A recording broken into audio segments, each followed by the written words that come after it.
한동 캠프 난리 났다. 문자 한번 까볼까? 이렇게 하기도 애매하고. 역시 국짐의 집안 싸움이 가장 꿀잼입니다. 어느 알바가 잼나게 풀어드리고 싶은데 일단 한동훈 국민의힘 당대표 후보 측이 한동훈 후보에게 당을 맡기면 안 된다고 당원들에게 메시지를 보낸 원희룡 후보 측을 당 선거관리위원회에 신고했습니다. 6일 한 후보 캠프는 원 후보 측에서 전날 당원들을 대상으로 보낸 문자 메시지 내용이 후보 비방 내용을 담고 있어 당 선관위에 신고했다고 밝혔습니다. 이렇게 둘의 관계는 더욱 절벽으로 향해 가는 상황에서 두창인은 엄프를 통해 한동훈을 압박하고 있습니다.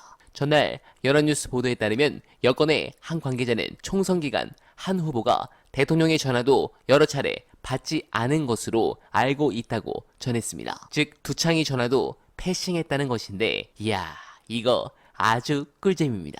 제가 볼 때 차주 한동훈 지지율이 중요해 보입니다. 만약 과반이 무너지며 급락하는 조짐이 나타나면 한동훈 측에서 김건희나 윤석열 관련 당무 개입 정황을 흘릴 가능성도 보입니다. 그러면 이거 완전 땡큐인데 추가로 여론은 더 타오르고 있죠. 어느 알바 최저가로 즐거운 쇼핑 하시면서 중요한 영상 보시고 이어가 보겠습니다. 한동 캠프 난리 났다. 어떻게 대응해야 될지 초기 대응이 쉽지 않으니까 이거를 들이받기도 애매하고. 네. 내가 뭐 받았는데 문자 한번 까볼까? 이렇게 하기도 애매하고. 까기 시작하면 이게 복잡해져요. 맞아요. 어디까지 깔 거냐의 문제야 결국에는. 그러면 옛날에 하던 거 한번 까볼까? 이렇게 되면은 과연 한동훈이 좋을 것이냐. 그래서 오늘 답변 내용을 보면 김건희는 그렇게 얘기하지 않았다야. 결국 핵심이 뭐가 남느냐면 결국 김건희가 사과하겠다고 했는데 총선에서 그게 얼마나 중요한 문제였는데 너 왜 안 받았냐.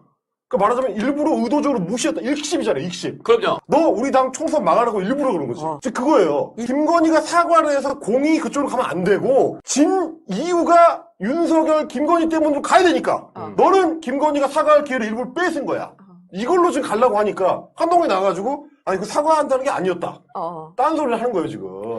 네, 공감합니다. 저 인간들 윤석열이 무너지는 것을 보면 가장 먼저 뛰어내릴 자들입니다. 그리고 그 순간은 지금 다가오고 있습니다. 특히 이 번호의 실체도 이제 슬슬 차주변 나올 차례가 되었습니다. 저 개인적으로는 전화가 설치된 장소가 윤의 집무실인지 부속실인지 아니면 김건희가 쓰는 5층의 소집무실인지는 앞으로 밝혀야 될 문제지만 실제 그 번호로 이 전 장관과 통화한 당사자는 윤석열 본인일 가능성이 가장 크다고 봅니다. 첫째, 애초 해병대 사령관이 박 전 단장에게 전했다는 경로설의 당사자가 윤석열입니다. 사건 초기 의도적 왜곡이 일어났을 가능성이 가장 적은 시점에서 전달된 정황인 만큼 당시 상황을 가장 사실에 가깝게 묘사하고 있을 가능성이 큽니다. 둘째, 국방부 장관이 통화 뒤 곧바로 지시 이행에 나선 점에 비춰봐도 국방부 장관보다 상급자의 질책이 있었을 가능성이 큽니다. 대통령실에서 국방부 장관보다 상급자는 대통령일 수밖에 없습니다. 만약 부속실장이 대통령의 말을 전달하는 방식이었다면 이 전 장관도 다른 경로를 통해 상황을 확인해보는 등의 움직임을 보였을 가능성이 큽니다. 그런데 왜 유선으로 했을까요? 핸폰으로 하면 그만이죠. 번호 저장이 안 되었나요? 아니면 누가 옆에서 시켜 들으라고 두창이가 경로했습니까? 결국 이 엄청난 직권남용의 중심은 김건희로 이어질 것입니다. 차후 재밌는 일이 많이 터질 것 같은데 어날바가 가장 먼저 보고드릴 것을 약속드리며 이번 영상은 어날바 특가와 함께 이만 인사드리겠습니다. 여러분 고맙습니다.